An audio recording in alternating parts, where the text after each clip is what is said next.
c'est une introduction générale sur Rosh Hashanah, à moins que vous ayez des questions sur la semaine dernière. Si vous n'en avez pas, on va avancer. J'ai hâte au chauffard. On va arriver au chauffard assez rapidement. La Mishnah de Rosh Hashanah nous dit qu'il y a 4 têtes d'année. Arba'a Rosh Hashanah même. Le premier Nissan, c'est le début de l'année pour les rois d'Israël et pour les fêtes. On dira tel roi, s'il a été intronisé au mois de Hadar, à Purim, eh bien, au mois de Nissan suivant, il commencera sa 2e année. Ça va? Et les fêtes, eh bien, Rosh Hashanah va tomber d'après la tradition, d'après la Torah, le 7e mois, puisque Nissan est le 1er mois. Alors, ça veut dire quoi ça? C'est pour les rois et pour les fêtes, ça veut dire que nous sommes une nation. Et nous célébrons les événements fondateurs de cette nation-là. C'est la dimension politique, sans plus. Nissan, c'est une dimension politique. Il ne faut jamais perdre de vue cette chose-là. On est devenu un peuple. On n'était pas libre avant, on est sorti, on était un peuple libre. Vous savez, pourquoi? Pour aller s'établir sur sa terre, comme un peuple libre. En passant, on prend une charte. C'est vrai, la charte, c'est la Torah. Mais l'objectif, c'est moi, je vous ai fait sortir d'Égypte, il y a plein de versets pour vous amener sur cette terre-là. Et sur une terre, il y a un peuple, il y a une nation qui est là. Une nation, c'est un peuple avec ses institutions. Donc, première dimension, c'est une dimension politique. Le premier Elul, c'est la dîme pour les animaux, et seulement pour les animaux. Ça veut dire quoi? Jour? Pardon? Tu as dit premier Elul? Oui. D'accord. Je suis en train de citer la Mishnah Rosh Hashanah. C'est comme ça qu'elle commence. Premier Elul, la dîme pour les animaux. Autrement dit, si j'ai une vache ou un bœuf qui est né à Hadar, à Purim, c'est donc un mois avant Nissan, eh bien, je devrais avoir apporté la dîme pour cet animal-là avant le mois de Nissan. Parce qu'à partir de Rosh Hashanah, c'est une autre année qui va commencer. On ne peut pas mélanger les années pour les dîmes, les marcérotes et tout ce qu'il y a à faire là. Chaque année, elle est encadrée.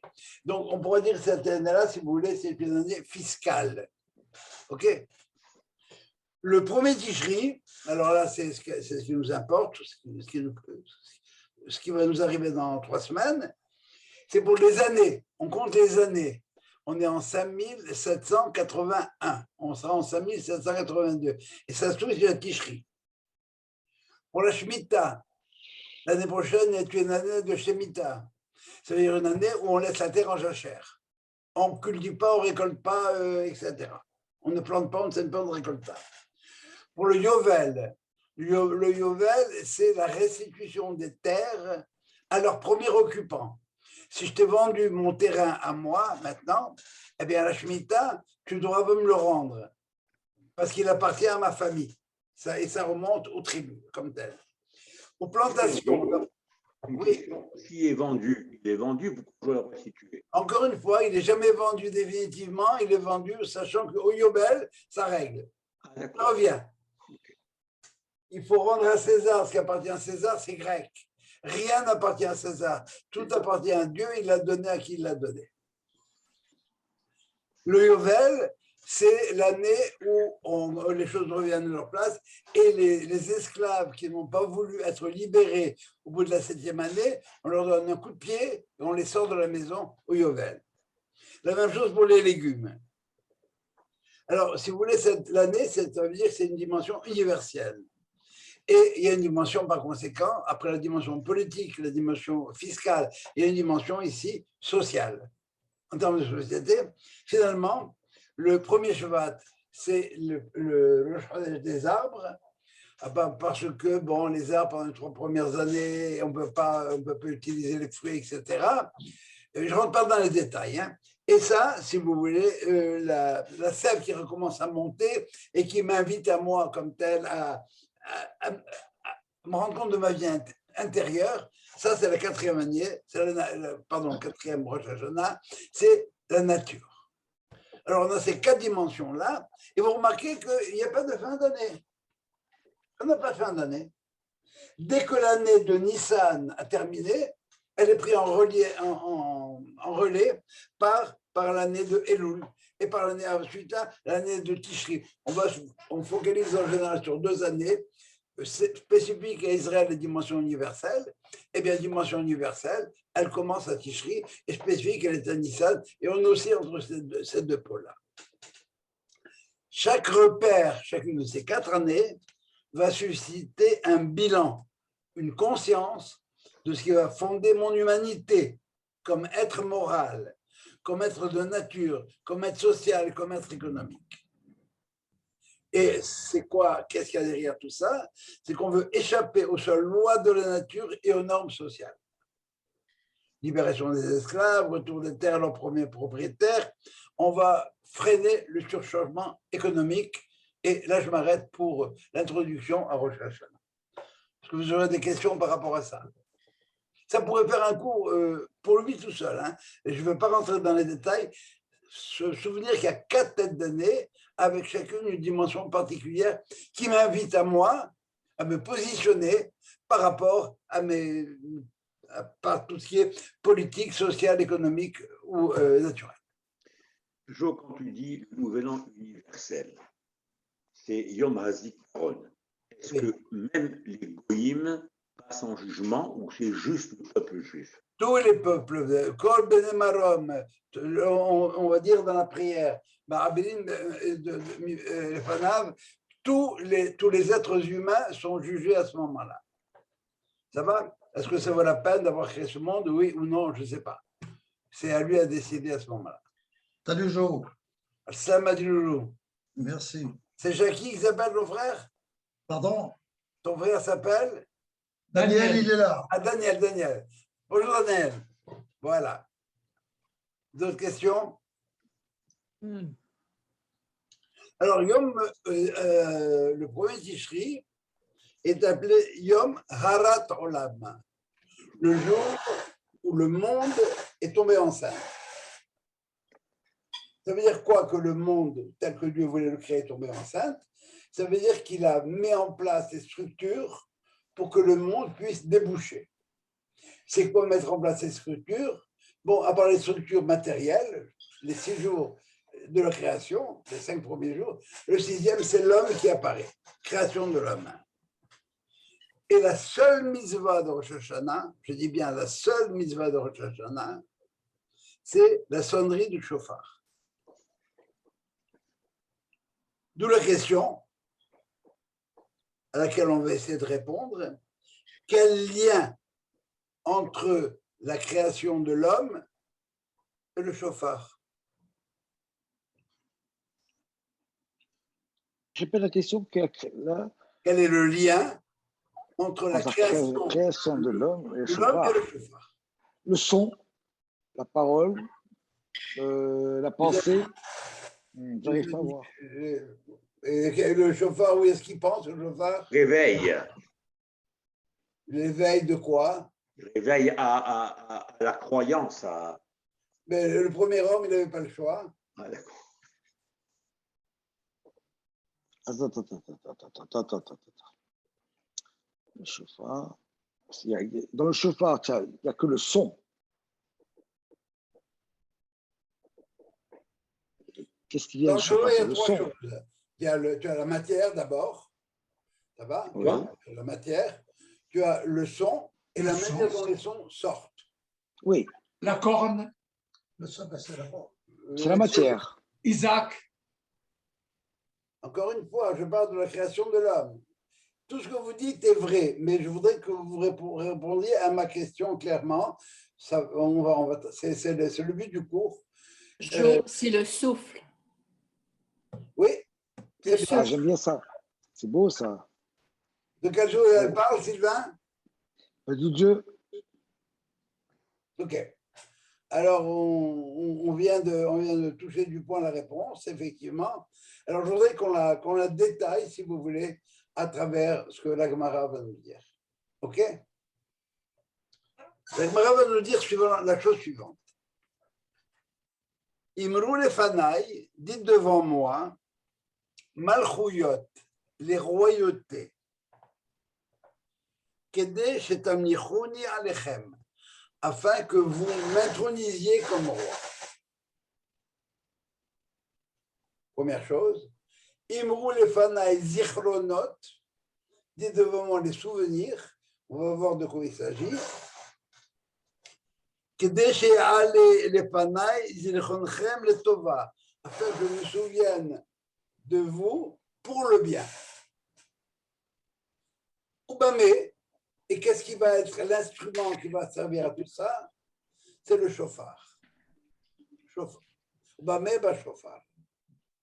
Alors, ce qu'on voit maintenant, c'est que le chauffard, il a une double fonction au moins. La première, c'est d'introniser Dieu. On va voir ce que ça veut dire. Et la deuxième, c'est de rappeler à Dieu, des fois qu'il oublierait, ça va, qu'on est là et qu'il se souvienne de nous de manière positive.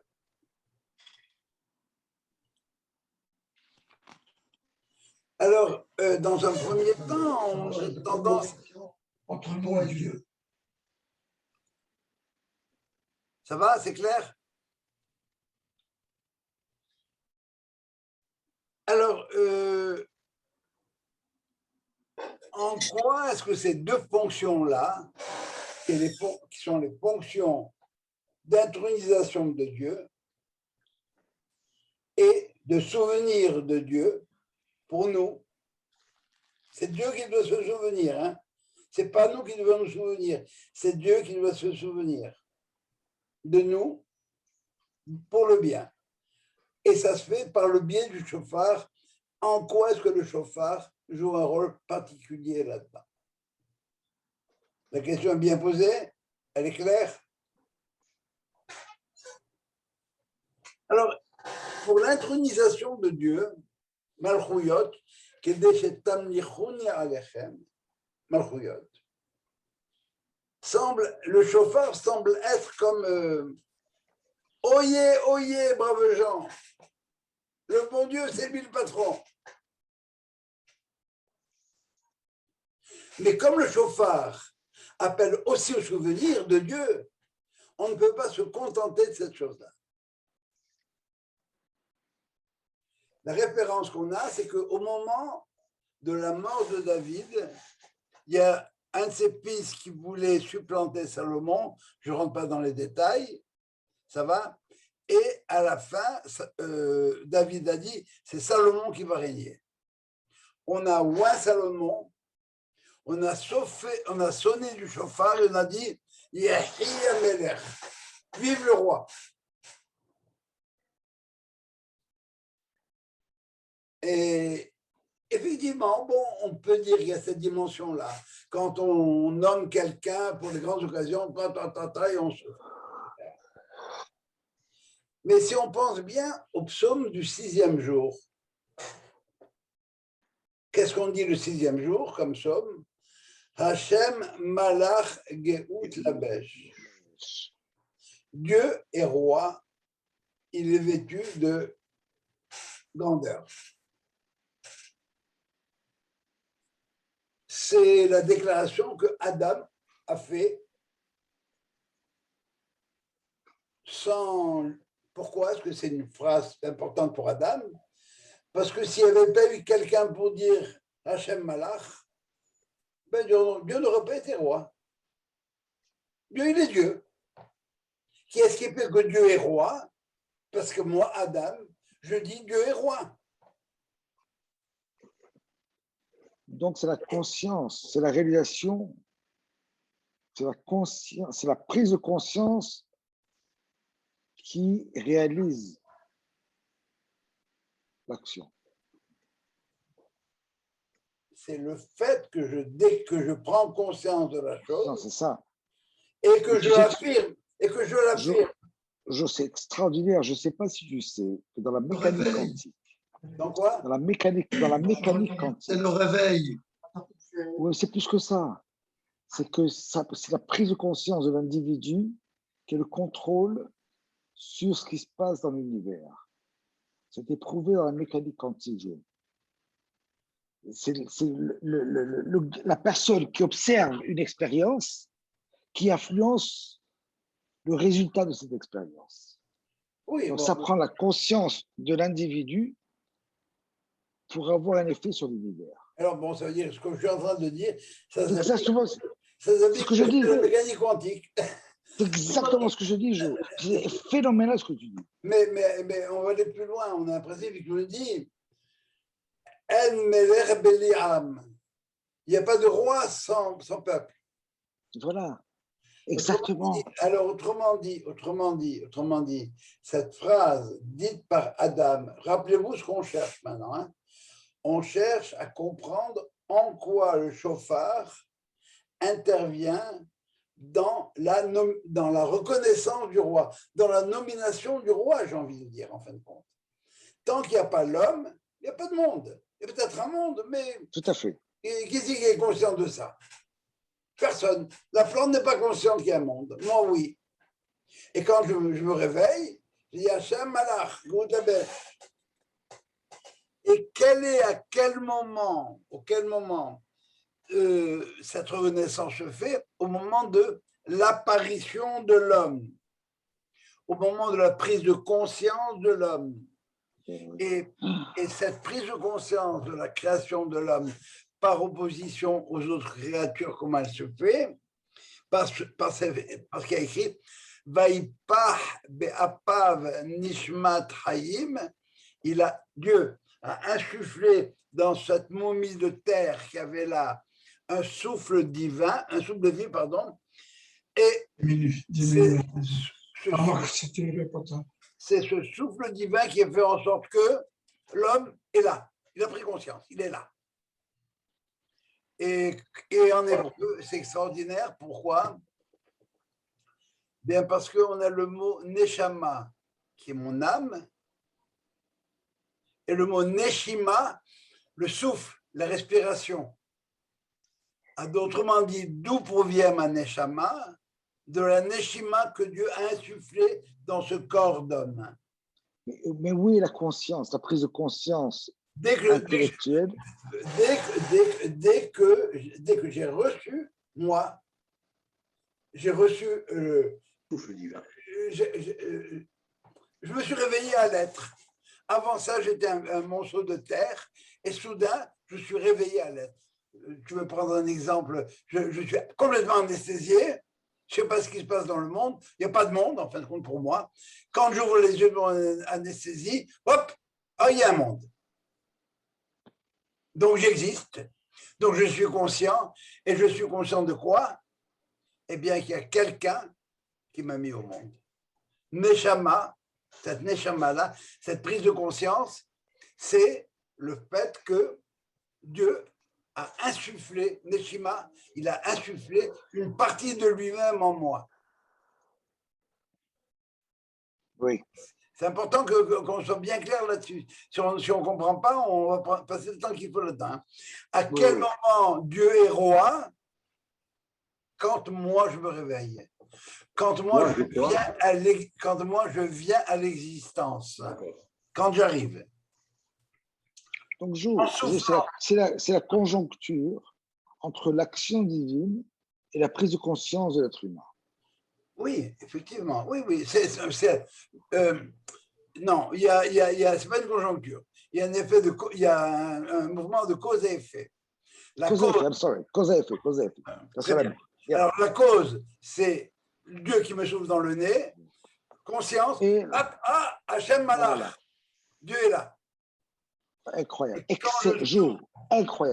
Incroyable. Tant mieux. Et en soufflant dans le chauffard, qu'est-ce que je fais? Je réalise que ma présence sur Terre provient du souffle divin. Et par conséquent, je vais remettre les pendules à zéro.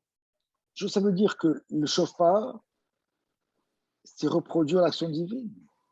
Le chauffard me rappelle que si je suis dans ce monde-ci, c'est parce que de la même manière que moi, je souffle dedans, quelqu'un a soufflé dans moi avant que je n'existe. C'est ce que je voulais dire, effectivement. Ok, parfait. Donc, c'est la reconnaissance par l'être humain du souffle divin. Absolument, s'il veut bien. ça va, je remets les pendules à zéro et j'intronise Dieu comme souverain du monde. Je reconnais à la fois son immanence, il est là avec moi, il m'a créé, j'existe, tu peux me toucher, et sa transcendance, il est au-delà de ça. Ça m'a fait penser à un des articles de la Constitution de Or HaChaim. À chaque assemblée générale, on doit plébisciter le rabbin. Si on ne plébiscite pas le rabbin, ben, on en cherche un autre. C'est ce qu'on fait à Rosh Hashanah. C'est pas qu'on déclare que Dieu est Dieu à nouveau. Non, non, non, non. Je découvre à ce moment-là que Dieu est le maître du monde. Il est à l'origine du monde. Je découvre ou je reconnais. Je reconnais. Ou je reconnais. Non, moi je crois que c'est plus que ça. J'admets et par ma pensée, non, je crois que c'est plus que ça. Je confirme. Voilà. C'est mon action uniquement qui peut confirmer. Et à la limite, plus que confirmer, je renouvelle. Je renouvelle. Voilà, c'est ça le mot que je cherchais. Je renouvelle. Je renouvelle. Autrement dit, jusqu'à présent, on a roulé comme on a roulé, le monde est ce qu'il est. Et puis, attention là, il y a un nouveau départ, on redémarre, on a remis les pendules à zéro. C'est une nouvelle année, il va y avoir un jugement. Oh, alors attention, c'est lui le patron. Parce que là, oui. Et comme la royauté d'Israël n'est en fin de compte que la projection de la royauté céleste dans le monde, je répète, les rois d'Israël ont un statut de roi, pas à cause de leur puissance, etc. Non, pas du tout. Ils sont les délégués de la royauté divine dans notre monde. Et par conséquent, au moment où on va introniser un roi, c'est normal qu'on sonne du chauffard. Donc, Emmanuel veut que je garde le gosse. Il m'a promis d'être là à 9h30. Bonne chance. Ça va? Donc, ça se fait pour le chauffard. C'est comme ça qu'on dit dans la prière. C'est aujourd'hui le début de ton œuvre. Zikaron leyom rishon, en souvenir du premier jour où moi, l'homme qui a soufflé dans moi. Le jour de la création de l'homme qui a intronisé Dieu. Voilà le lien qu'il y a entre la notion de chauffard et la notion de le jour de Rosh Hashanah. Je viens au monde et je reconnais que c'est Dieu qui m'a donné cette chose-là par le souffle qui m'a mis en moi. Et pour quelle raison est-ce qu'il y a différentes tonalités? Ça tout à l'heure. Vous allez tout savoir. C'est pas bien. J'ai même apporté le chauffard. Vous allez bien trouver un concert en plus, tu te rends compte? Alors rappelez-vous ce qu'on a dit, c'est Imlou lefanai malchiot, dites devant moi, il y a des versets de royauté, et je vais préciser de quoi il s'agit. Je vais dire tout de suite. Si vous avez envie de prendre vos livres, je peux le montrer dans le livre, mais autrement, on va avancer. Dans la tefila de Moussaf, après les premières sonneries du chauffard, dans la tefila de Moussaf, donc, qui célèbre le jour de Rosh Hashanah, ce qui est spécifique à Rosh Hashanah, vous avez 3 sonneries du chauffard. La première, c'est après avoir dit 10 versets qui nous traitent de malchuyot, Hachem Malach Utabesh, et 10 comme ça. Ça va? Après ça, on a 10 versets de Zichronot, Zacharti Lahem, je me souviens pour vous, 10 versets. 3 de la Torah, 3 des Nevim, 3 des Ketuvim, pas dans cet ordre, et un 10e de la Torah. Et encore une 3e fois, Shofarot, qui est Shomer, Jovat, Ata, ça va? Shomer, Kol, Zerot, Amisraël, Hayom, Berhamim. Ou bien pour les Zichronot, Baruch Hashem, Zocher, Aberit, et on sonne. En ce qui concerne les zichronot, le souvenir, qu'est-ce que c'est que le souvenir? Que permet le souvenir? La fonction du souvenir, c'est quoi? Si on n'avait pas la notion de souvenir, qu'est-ce qui se produirait? Ça voudrait dire que notre vie est une succession de moments indépendants les uns des autres et à la limite sans lien les uns avec les autres. Le souvenir, c'est ce qui me permet de rattacher mon présent à un passé. Sans souvenir, je suis un atome qui se balade. Avec un souvenir, je suis un tissu, une chaîne atomique, une chaîne de molécules, tout ce que vous voudrez, et on peut revenir à ça. C'est le souvenir qui me permet de dire Ata nefartabi. C'est le souvenir de mon neshama. Qu'est-ce que je dis le matin? Elohai neshama shednata tabi teora. L'âme que tu m'as donnée, elle est pure. Ah bon, comment je le sais? Ata berata, tu l'as créée. Ata yisata, tu l'as formée. Ata nefartabi. Mais avant ça, je n'existais pas. Le souvenir de ma neshama permet de passer du moment avant, hanté, nefartabi, avant l'insufflement, et ensuite à mon présent. Veata meshamera bikilbi, tu la maintiens en moi. Donc c'est le souvenir de quoi? De l'antériorité la plus antérieure qui soit, de ma neshama, et de moi en même temps en tant qu'être créé. Et ça se fait grâce à quoi? Au moment où j'ai été créé par le shofar. Autrement dit, ce qui permet le souvenir, encore une fois, c'est le fait que dans ma création, Dieu en me créant en même temps, il a créé en moi cette capacité du souvenir, et dans ma neshama, cette capacité du souvenir jusqu'à l'hanter, mon existence dans le monde.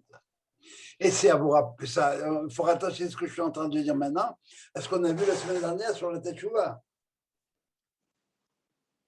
Le souvenir, ça peut me pourrir la vie et m'empêcher de faire Teshuvah, me rappeler, je suis comme Caïn, Gadol Avadi Mineso, je suis écrasé par mes fautes et je ne vaux plus rien, péché originel, et Dieu te dit non, toi tu ne te rappelles pas, mais moi je me rappelle.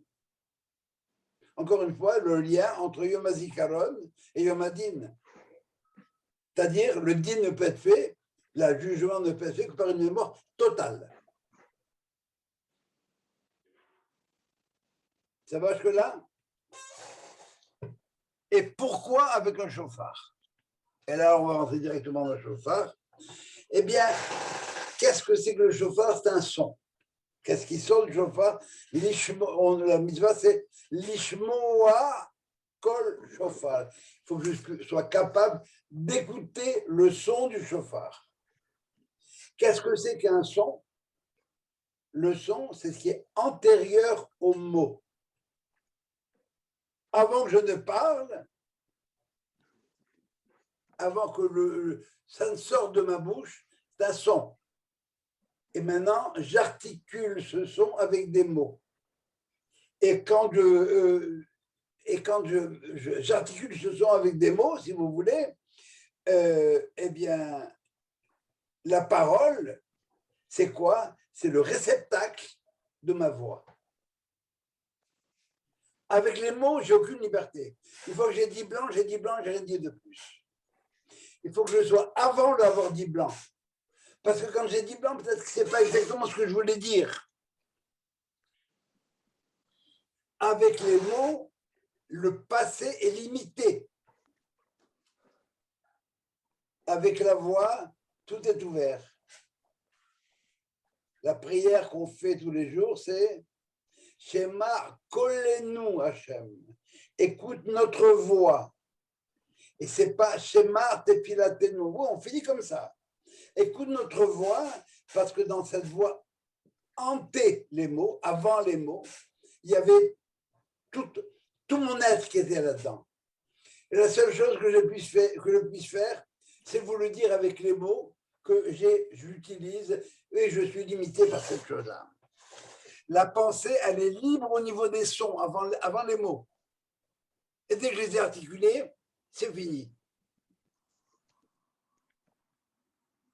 Donc, c'est au niveau de ce qui est l'impalpable, ce qui est, encore une fois, hanté. C'est avant que Dieu ne souffle dans mon être. Bon, à la limite, pendant qu'il souffle dans mon être, c'est vrai. Mais dès qu'il a soufflé dans mon être, Adam le Nefesh Hayam, l'homme est devenu une personne vivante, capable de parler. Elle est libre. Elle peut parler. Parenthèse, on est libre de quoi? On est libre de désobéir. De Désobéir. Ah, C'est ça notre liberté. Parce qu'en fin de compte, il y a une règle, chacun sa règle, mais on peut, voilà. Ça va jusque-là? Donc, on a vu Malchouyot.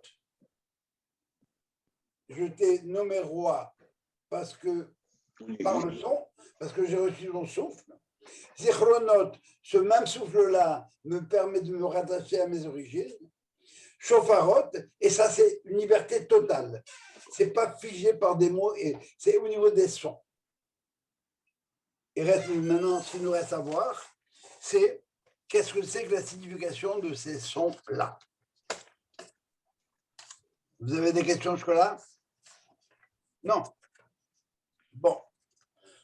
Alors, la Torah parle de musique. Effectivement, les Lévites m'accompagnaient, les sacrifices publics par des chants et par des sons, par des trompettes. Mais je voudrais qu'on va prendre le temps qu'il faut pour voir dans la Torah qu'est-ce que c'était que quels sons jouaient un rôle. La Torah ne parle pas de chauffard, ou si elle en parle, d'abord, je ne sais même pas. Oui, Vaïkol HaShofar Oler Vechazek Meod au moment du don de la Torah. C'était le son du chauffard.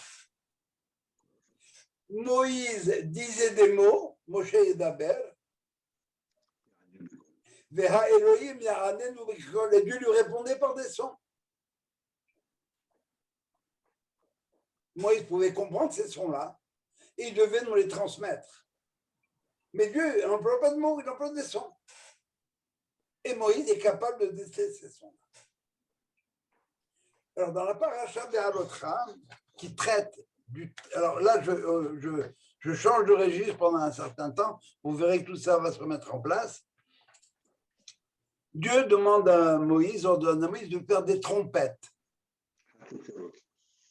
Ça s'appelle des Hatzoserot.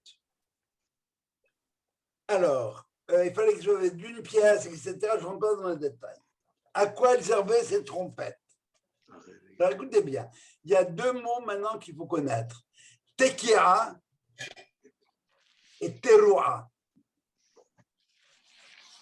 Tekia, c'est un son plein, long et prolongé. Tekia, c'est ça.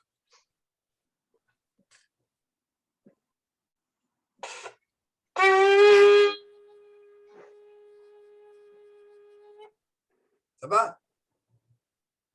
Teroua, dans le mot teroua, vous avez le mot ra qui veut dire morcellement. Et le mot teroua, en général, c'est ça.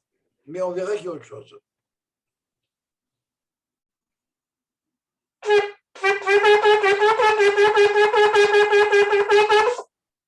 Ça veut dire que c'est la tekia découpée. Et techniquement, elle est découpée en 9 morceaux, mais aussi elle peut être découpée en 3 morceaux. Alors, on va voir, si vous voulez, cette notion de tekia d'un côté, cette notion de teroua de l'autre. Utkaratem bahem. Utkaratem, quand vous ferez une tekia, alors à ce moment-là, tout le peuple devait se lever et pas encore, on n'est pas parti, devait se lever et se rassembler près du Ohel Moed, près de la tente. Pourquoi? Parce que Moïse avait une déclaration à faire. Moïse avait quoi? Pardon? Moïse avait quoi à faire? Une déclaration à faire. D'accord. Je voulais, oyez, bonnes gens, venez, j'ai des choses à vous dire. général. Ça, c'est quand on sonnait avec les deux trompettes. Mais si on sonnait seulement avec une seule trompette, c'est juste les chefs de tribus qui venaient. On retient une chose, Tkatem, Tekia, c'est pour le peuple se réveille et se met debout. Ça va? Tout le monde est présent.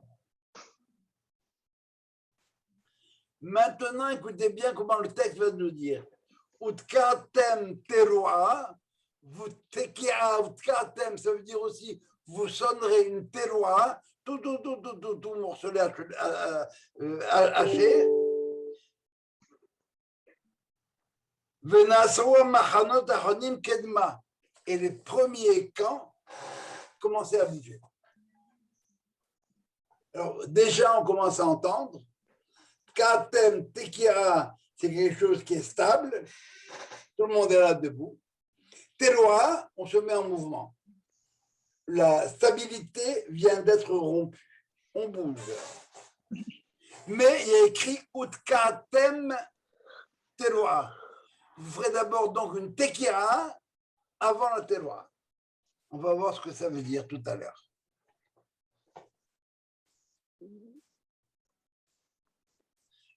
Et encore une fois, Utkatem Teroa Chénit, alors les deuxièmes camps, etc., bouger, on ne rentre pas là-dedans. Et lorsque vous rassemblerez la population, Tikrou, vous ferez une tekira, vélo tarou et pas une teroa. Ça confirme ce qu'on vient de dire, oui.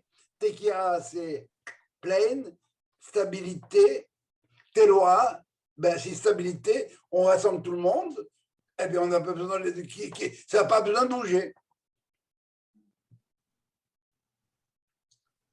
Mais attention maintenant. Veritabo ou milhama. Et si vous allez en guerre dans votre terre, et vous ferez une teroa. Mais il n'y a pas de tekia avant. Pourquoi? On n'a pas le temps. Tu vas en guerre. Ce n'est pas le moment d'arrêter. Va et fonce.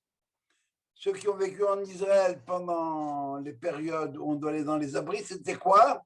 C'est quoi la sonnette d'alarme pour aller dans les abris? C'est oh, oh, oh, oh, oh, oh, oh. Et quand ça finit, c'est oh. Ou biom simchatchem u'moadechem utkatem b'chatozerot. Et les jours de juin, tekira, pas de teroa. Alors, on a vu d'après les versets 4 choses. La tekira, c'est la stabilité. La teroa, c'est le mouvement, la guerre, le départ, le voyage. Avant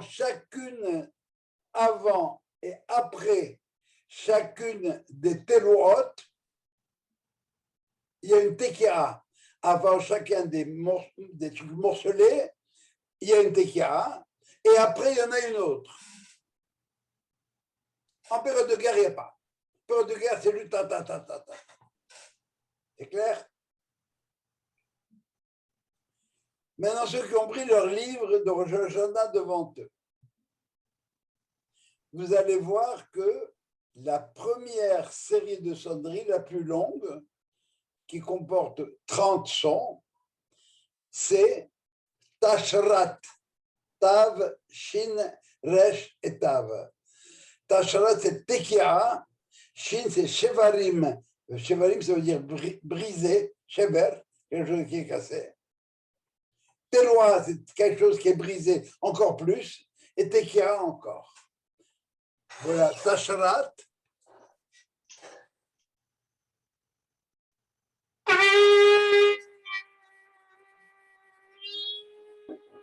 Tekia. Shevarim.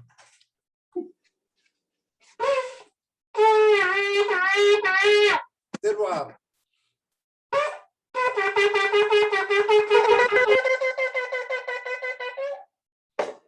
Tekia.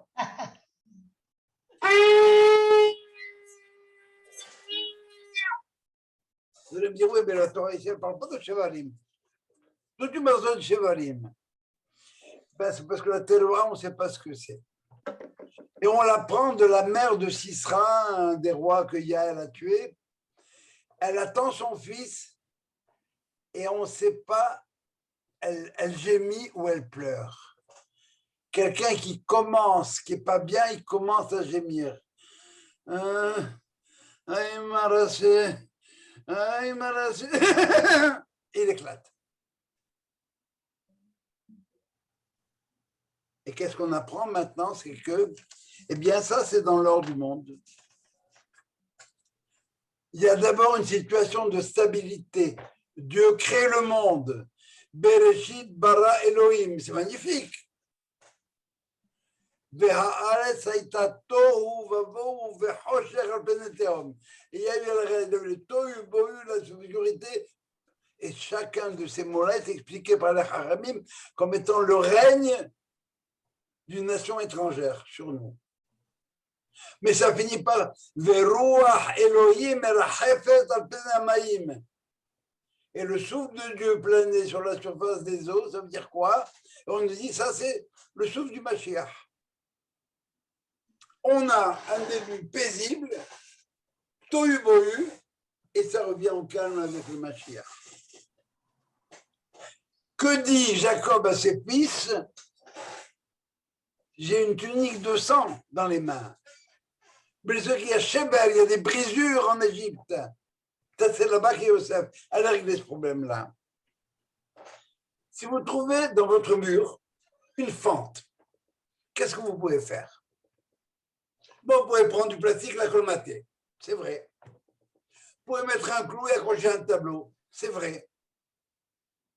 Mais vous pouvez faire venir un expert qui va vous dire, oh Coco, tu ne peux pas construire un deuxième étage ici parce qu'il y a un problème dans les fondations. Et grâce à la brisure, grâce à cette fêlure-là, qu'est-ce qui se passe? Eh bien, grâce à cette fêlure-là, j'ai sauvé le deuxième étage. C'est ça notre optimisme. Une seconde, Marco. Ça va?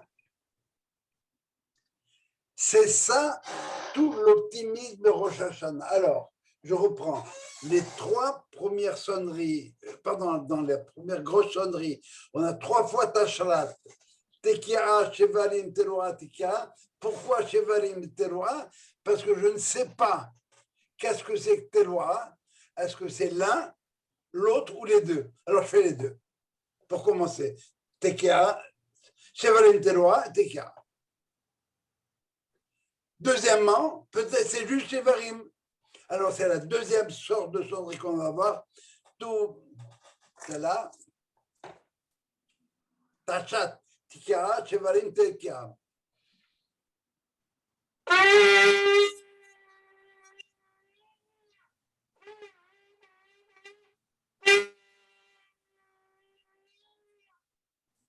Ou bien, peut-être que ce n'est pas ça, la terroir. Peut-être que c'est ce que je vais faire maintenant.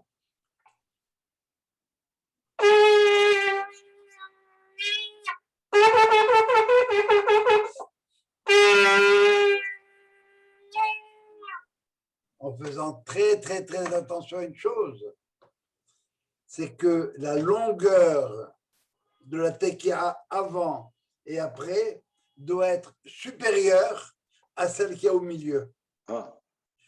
Parce que avant, c'est Chesed, après, c'est Din, le balagan, et après, c'est Rachamim. Tout revient dans l'ordre. Alors là, ça, Mashiach. C'est le principe de la création du monde, d'après le Mekbalim. C'est Beria, Shvirat Lakelim et Tikkun. Beria, on crée le monde, les vases, le monde explose, et après Tikkun, tout revient en ordre. C'est ça l'optimisme de Rosh Hashanah. Oui, Marco. Oui, je voulais poser une question. Est-ce qu'il y a plusieurs types de cornes? Parce qu'on voit par exemple la tienne, par exemple, et je vois qu'il y a plusieurs sortes. Oui, oui. Je ne sais pas si j'ai loupé au début ou pas. Non, pas du tout, non. Bon, ça d'abord dépend des pays où c'est fabriqué. Au Maroc, c'est sûr qu'on n'avait pas beaucoup d'antilopes. Donc, on prenait des cornes de bélier, mais il y a des endroits où on prend des cornes d'antilope. J'ai même vu un chauffeur faire avec une corne de chamois. C'est absolument d'une beauté rare, c'est très beau. Et vous avez des cornes de buffle, des choses comme ça, dépendant d'eux. En général, on prend des animaux cachers, on ne prend pas des animaux non cachers. Ça va, autrement, ça ne marche pas. C'est clair? Alors donc, la structure de Moussaf de Rosh Hashanah, c'est ça, Malchuyot, Dieu et roi. Zichronot, pourquoi? Parce que Zichronos, c'est le souvenir de toutes les péripéties de l'homme dans le monde. Shofarot, le shofar, c'est quoi? Eh bien, c'est la libération. Pourquoi est-ce qu'on sonne le shofar à Kippour? C'est pas pour vous dire, messieurs, le petit déjeuner vous attend à la maison, le café, tout ce que vous voulez, pas du tout. Le shofar de Kippour, c'est le moment où les esclaves sont tous affranchis. C'est à ce moment-là qu'ils sont affranchis. Vous avez des questions jusque-là? C'est clair? Alors maintenant, si vous prenez, quand vous prendrez vos livres de Rosh Hashanah, votre permission, entre-temps, moi je vais prendre une cigarette.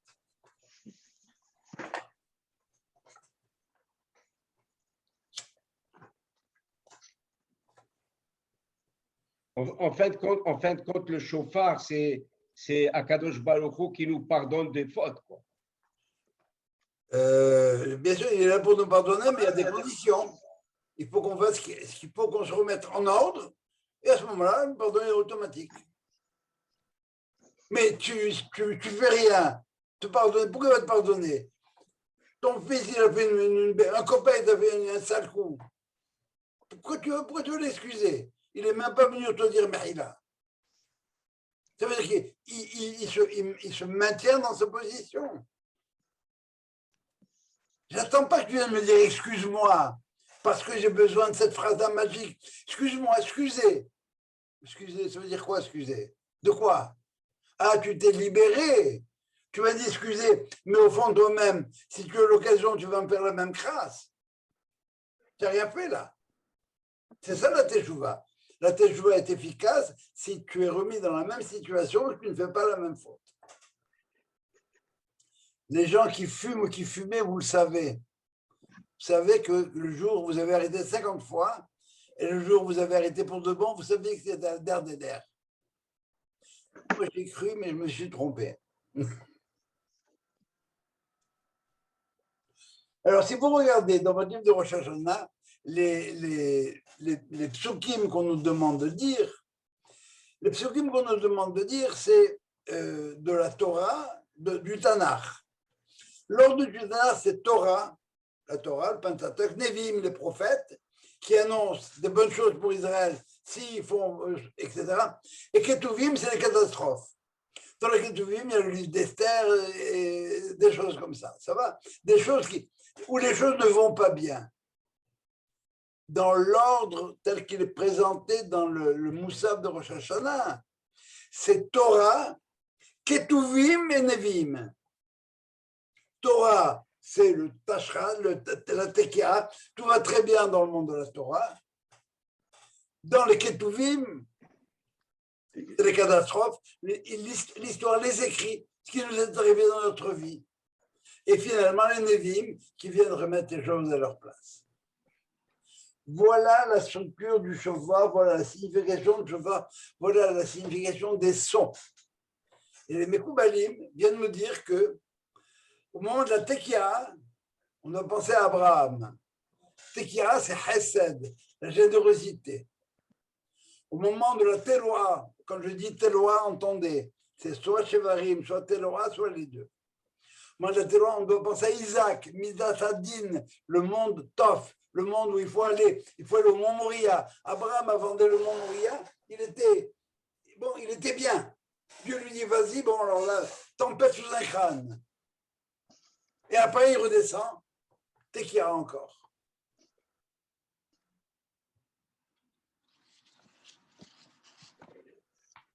j'ai commencé à vous dire ça à propos À propos des Mekoubalim. oui, alors les Mekoubalim, merci. Les Mekoubalim nous disent que la Tekia, c'est Abraham, Chesed. La Teroua, c'est Isaac. Et la Tekia finale, c'est Yaakov, Rahamim. Tout revient en place et les choses se sont mises en harmonie les unes avec les autres. Voilà. Est-ce que vous avez des questions?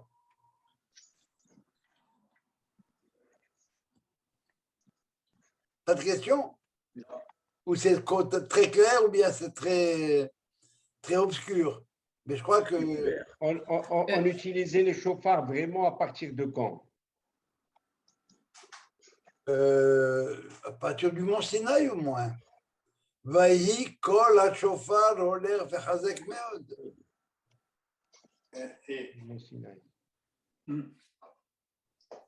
Oui, Jo. Oui. Quelle est l'attitude que l'on doit, parce que les gens mélangent parfois, est-ce qu'on a des regrets, est-ce qu'on a des projets à Rosh Hashanah, quelle est l'attitude qu'on doit avoir? Hashanah, c'est de manière générale. Oui. Alors là, il y a quasiment un triptyque. Il y a tout le mois de Elul, il y a Rosh Hashanah et il y a les 10 jours de Teshuvah qui se terminent avec Kippour. Alors l'attitude de Rosh Hashanah, c'est une attitude qui est ambiguë. On est quelque part joyeux parce qu'on est devant Dieu qui nous a dit qu'il allait se souvenir de nous pour le bien. Et ça, c'est la première tekia. Ça va?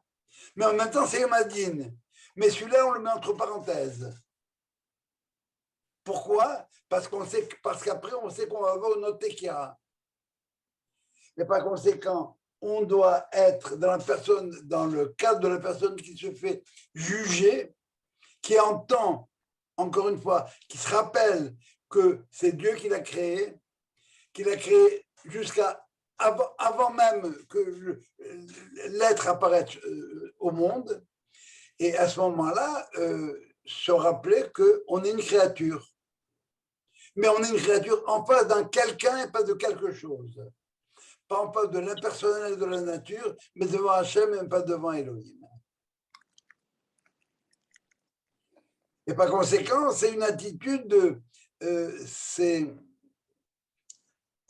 comment on dit verset, Vegilou birada.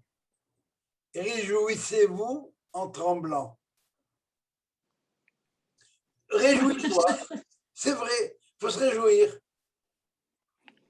Mais en tremblant, et se réjouir pourquoi? Parce qu'on est devant Dieu, on est devant quelqu'un. Mais trembler pourquoi? Parce qu'on est aussi devant quelqu'un avec qui on ne peut pas tricher. Donc, Rosh Hashanah, c'est le jour, encore une fois, où, bon, c'est la tête de l'année. Pourquoi la tête de l'année? Mais parce que c'est à partir de ma tête que toutes mes actions découlent. À partir de ce que je décide que je vais agir. Et à ce moment-là, bon, ben, c'est l'occasion pour moi de prendre des bonnes résolutions. Est-ce que j'ai répondu à ta question? Oui, très bien, merci. Oui, Jacques. L'idée de sonner le chauffard tous les jours dans les slihout, quelle est la signification? Est-ce que c'est de se préparer jusqu'à Rosh Hashanah? C'est encore une fois, c'est le mois de la Teshuvah, ni les Dodiv et Dodidi, Elul, c'est ça. Ça veut dire que je me prépare déjà, je commence à intégrer ce que j'ai essayé de dire depuis à peu près 1 heure, c'est que la vie, elle est comme ça. Il y a des moments de joie au départ, c'est très optimiste. Il y a des moments où on pourrait tomber dans le pessimisme à cause des aléas de la vie, la maladie, les règlements de fortune, la disparition d'êtres chers, etc. Mais, ne jamais oublier la tekia finale. Notre histoire, c'est un happy end. Et c'est ça nous dire que notre année à nous, elle commence pas à l'automne. L'automne, c'est le début de la chute. L'année des Goïm, elle commence à chuter. On passe de l'automne et on va vers, ça démarre vers le bas, on remonte, mais on recommence après ça. Chez nous, non. Notre histoire commence au printemps. Bien sûr qu'il va y avoir un automne et un hiver, mais on est tranquille parce qu'il va y avoir un autre printemps. Juste après. Après les Shvarim, après la Teloa, il y aura une autre Tekia. C'est clair? Oui.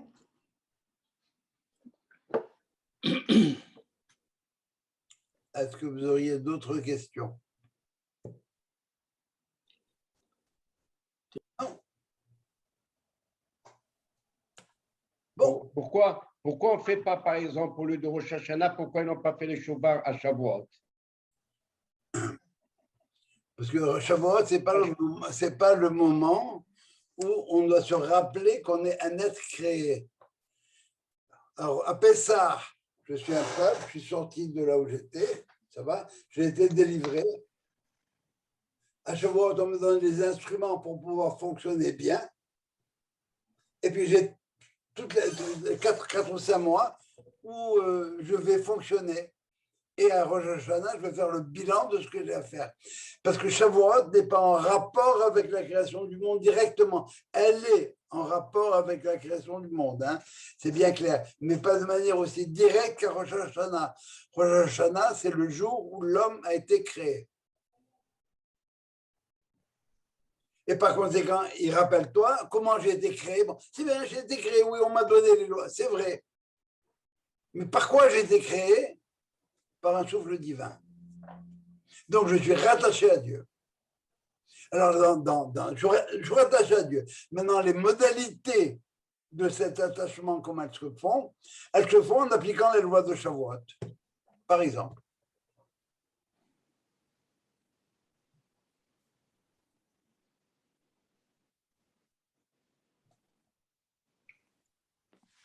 D'autres questions, d'autres commentaires? Si vous n'en avez pas, je voudrais vous dire, j'espère que j'ai le pris, oui, j'ai le pris. La manière dont les Hasidim traitent Rosh Hashanah. C'est la seule fête qui tombe au début du mois.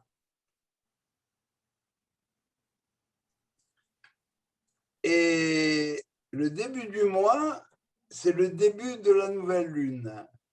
D'autre part, on nous dit que le chauffard, il a cette forme-là, il a une forme de demi-lune. Ça rappelle un peu la forme de la lune.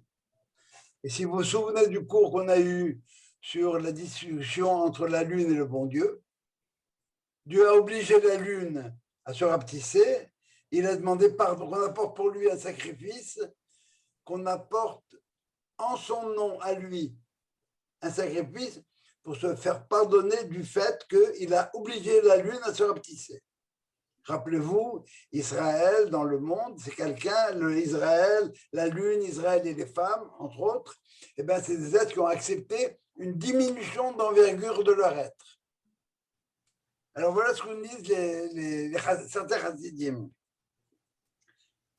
Dieu a décidé que le jour du jugement aura lieu un jour de nouvelle lune, parce que lui aussi a besoin de se faire pardonner les fautes qu'il a imposées à la lune et à Israël de subir. Regardez jusqu'à quel point les Haramim vont. Hein. Dieu a imposé des restrictions à l'homme, il demande pardon. Bon, alors rappelle-toi, toi aussi, bon Dieu, tu as besoin d'être pardonné.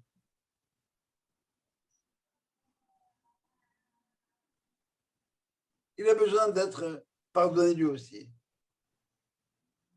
Là, dans les prières, on dit parce que le pardon est avec toi.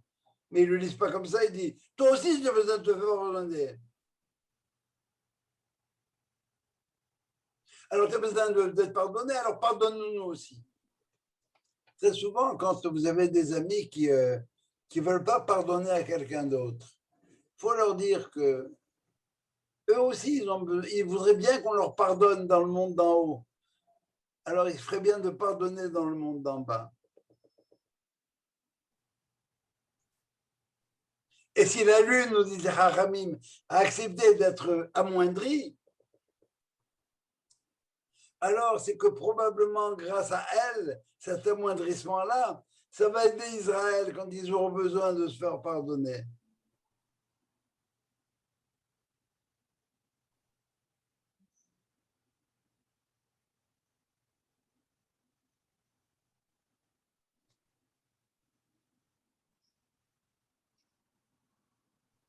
Et on lui rappelle encore une fois qu'il a besoin d'être pardonné.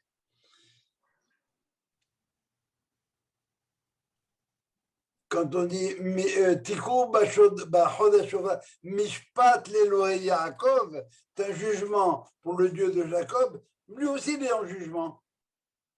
Il nous a obligés à nous rapetisser.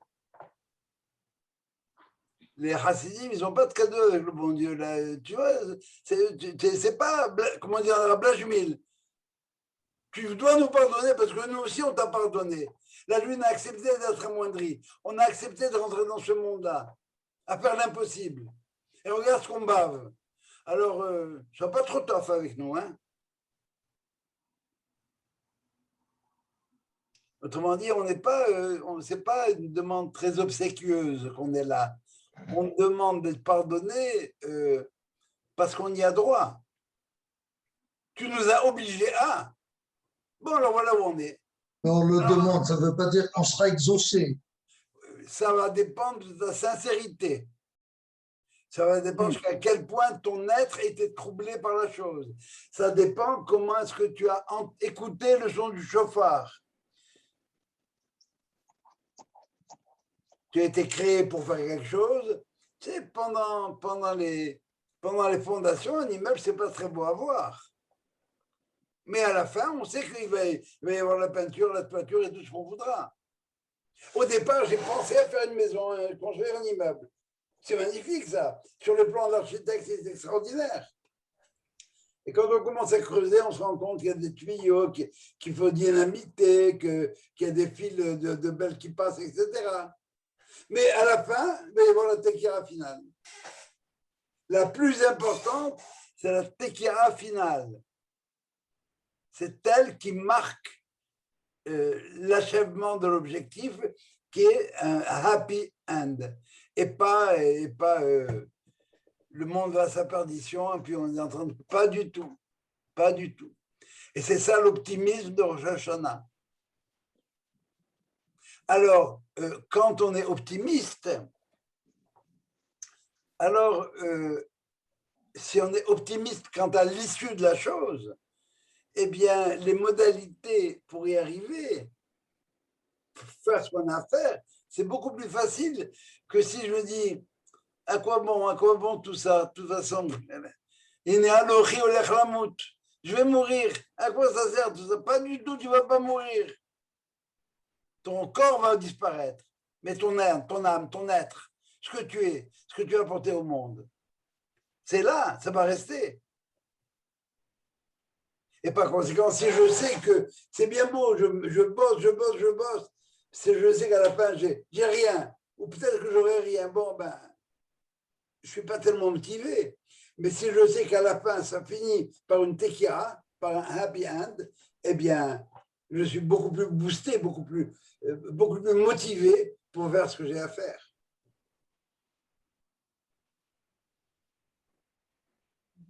Ça va, ça? Alors, je crois qu'on a répondu à la première question. Quel était le lien entre le chauffard et Rosh Hashanah? Eh bien, on a vu. Hein? Je proviens d'un souffle divin. Alors, j'ai conscience de ça, je suis un être créé. Et je suis créé par quelqu'un qui m'a donné l'être. À moi de le mériter.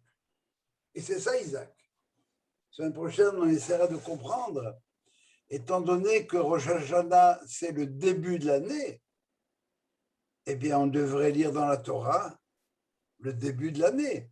Bereshit bara Elohim. Mais ce n'est pas ce qu'on lit. Qu'est-ce qu'on lit? La naissance d'Isaac. Premier jour.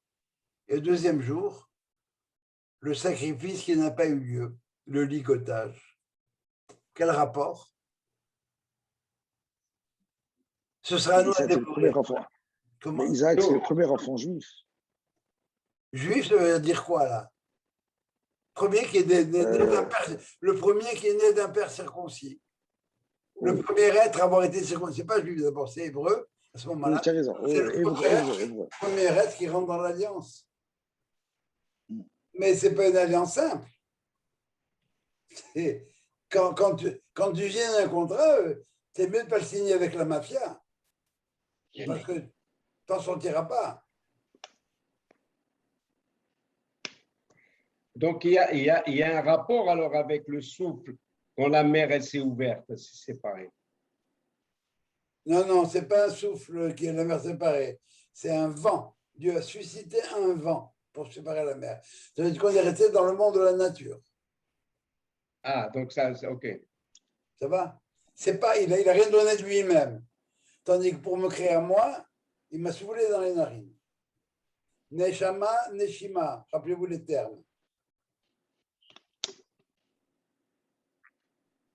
Et du reste, dans les règles du chauffard, il y a des règles qui demandent est-ce que la tekia et la teloa doivent être faites d'un seul souffle ou bien doivent être séparées.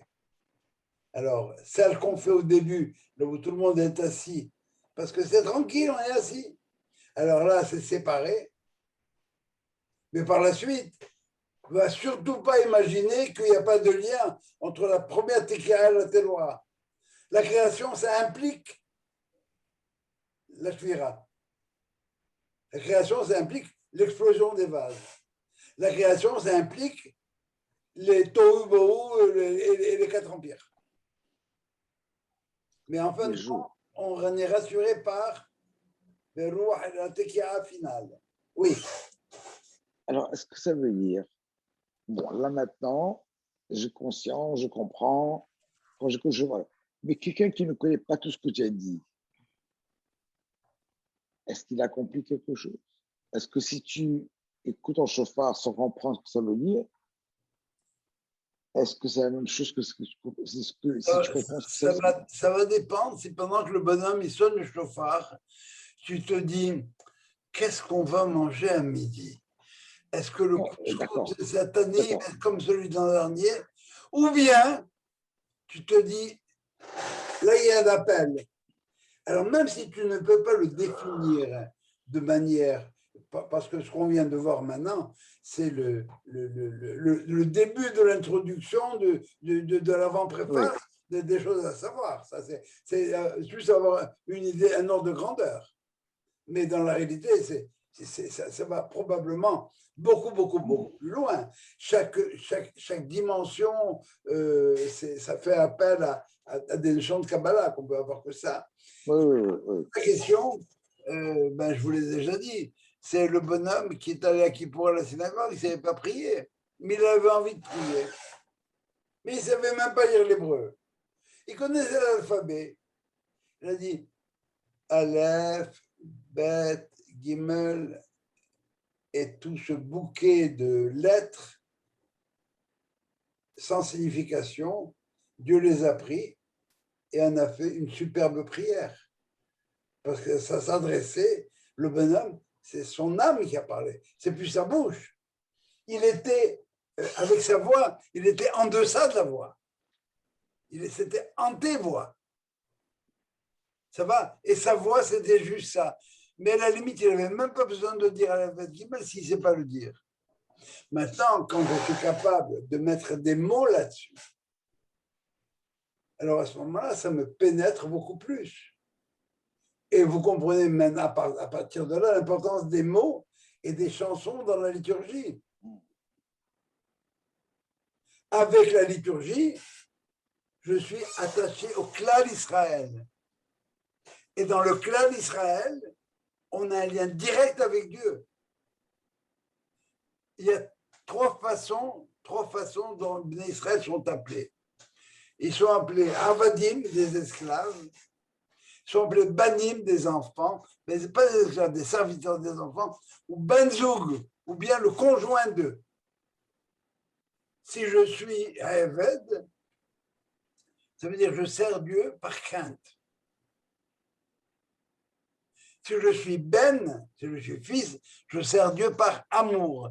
Mais amour, il y a quand même une distinction. Ça va, moi je l'aime, est-ce que lui m'aime, je ne sais pas. Mais Badzoug, là je fais corps avec Dieu. Et Knesset Israël fait corps avec Dieu. Et c'est à titre de ce corps à corps, si j'ai envie de dire, là, ce corps à corps, qu'il n'y a plus de place pour la faute. Dans cet être de fusion avec Dieu, il ne faut pas penser en termes de fusion mystique comme ça, il faut penser on ne fait qu'un. Ça veut dire que Ani les Dodiv et les Dodivi. C'est plus intéressé.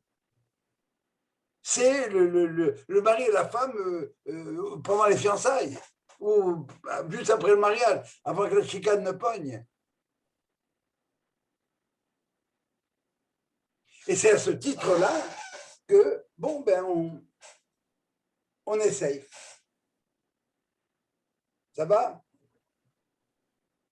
Il y a chacun, comment malgré tout ce qu'on peut étudier, apprendre, etc., ça dépend comment on va être le jour de Rosh Hashanah. Il ne faut pas imaginer que le bonhomme à Rosh Hashanah, le grand rabbin, etc., il est serein, il est dans ces hauteurs-là. C'est pas vrai du tout. En tout cas, c'est pas sûr du tout, devrais-je dire. Parce que lui aussi, comme il dit Fernandel dans Le Petit Monde de Don Camillo, c'est un curé, il dit, mais vous savez, moi, quand on me pince, ça fait mal. Un mec de chair et de sang. Je ne suis pas au-delà des autres. Je suis comme vous, avec mes limites. Et toute la préparation du mois de Elul, chauffard inclus, etc., c'est pour pouvoir être dans la meilleure forme possible le jour de Rosh Hashanah. C'est rien de plus.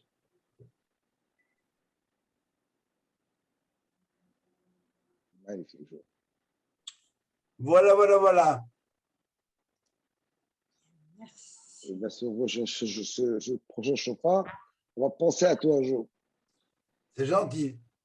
Moi, je ne sais pas à quoi je pense en ces moments-là. J'essaye de me concentrer parce qu'il y a une dimension technique. Je vais vous raconter une blague sur le chauffard. Tiens, il y a un bonhomme qui est allé voir le rabbin.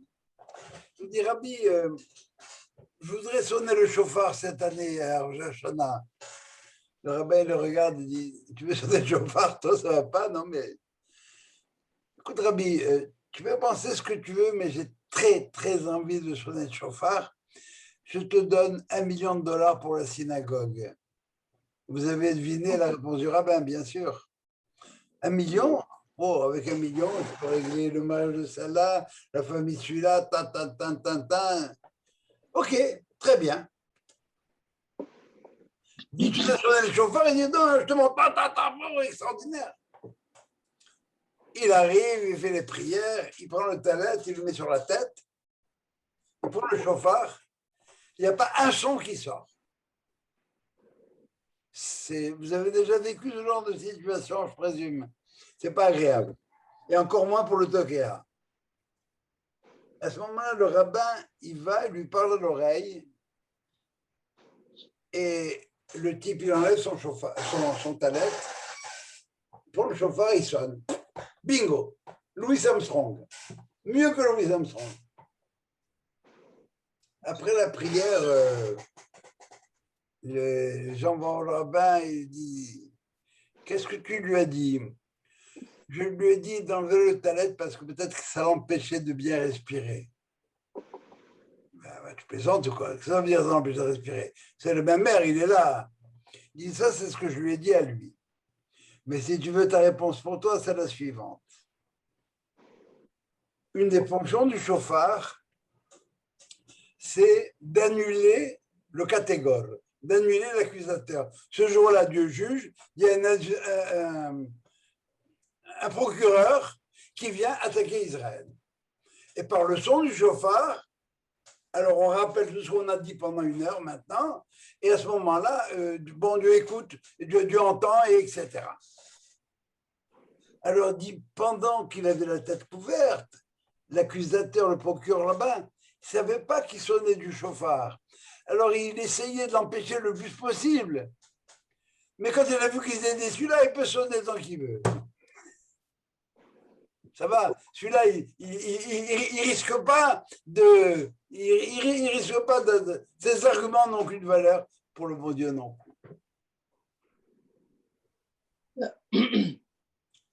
Voilà. Yes. Merci beaucoup. OK, boys. Girls also. Azak, merci. Jo, Oui. Azak Baruch, magnifique. Tant mieux. Marco, Merci, Jo. Tant mieux. Marco, quand on va écouter le chauffeur à tous les deux ensemble, attention à toi. Ouais. Attention, le chauffeur est un mauvais conducteur, n'oubliez pas. Hein. Pourquoi? Un chauffard. Chauffard. Mauvais conducteur, yallah. Oui. Azak, Allez, ouais, merci. allez. Hein, je m'excuse du retard. Merci, Jo. Merci. La semaine prochaine, si Dieu veut. Bye. Amen. Merci. Bye. Bye, Sylvain.